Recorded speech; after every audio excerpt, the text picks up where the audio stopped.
pour le Mali. Je suis Labas Dambélé, je suis chargé de communication de la section France de la CNAS. CNAS, ça veut dire Convention nationale pour une Afrique solidaire. Ça serait le bonheur du pays. Donc, Ousmane Sonko est candidat à la présidence du Mali. C'est une bonne nouvelle quand un homme aussi intègre, aussi compétent veut diriger le Mali. Le Mali se trouve actuellement dans une situation très compliquée.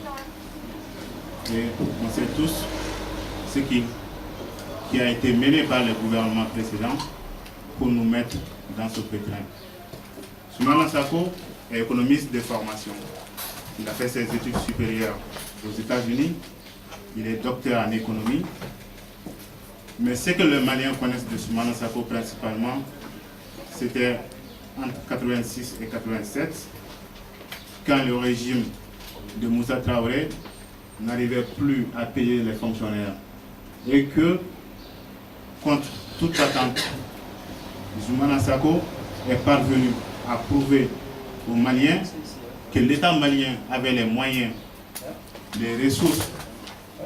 En moins de 6 mois, quand il a pris ses fonctions de ministre des Finances, il a prouvé en moins de 6 mois qu'on pouvait payer les fonctionnaires avec des ressources propres du Mali, en incarnant la bonne gouvernance.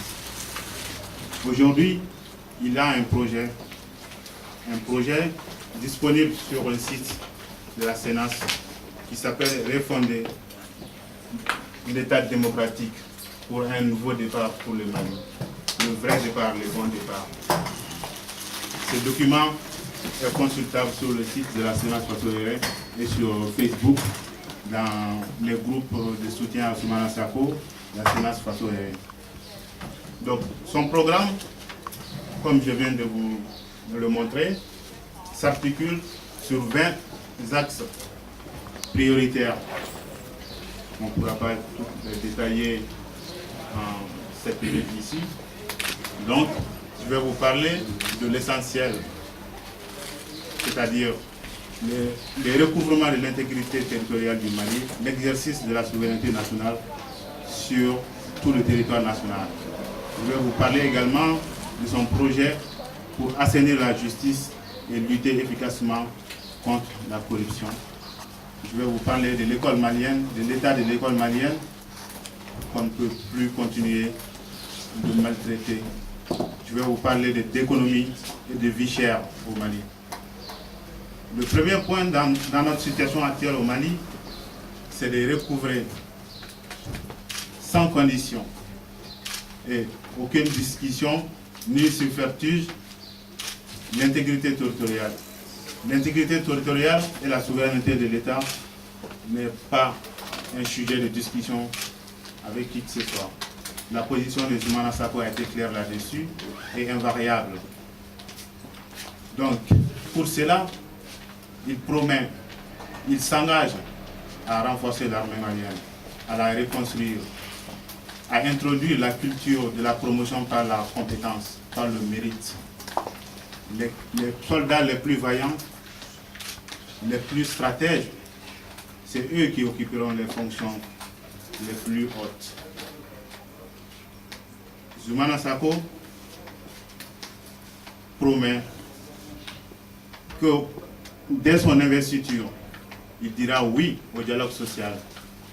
Oui au dialogue social parce qu'il va convoquer un congrès extraordinaire du peuple malien où toutes les forces sociales, politiques et culturelles du Mali qui sont acquises à la cause de la République,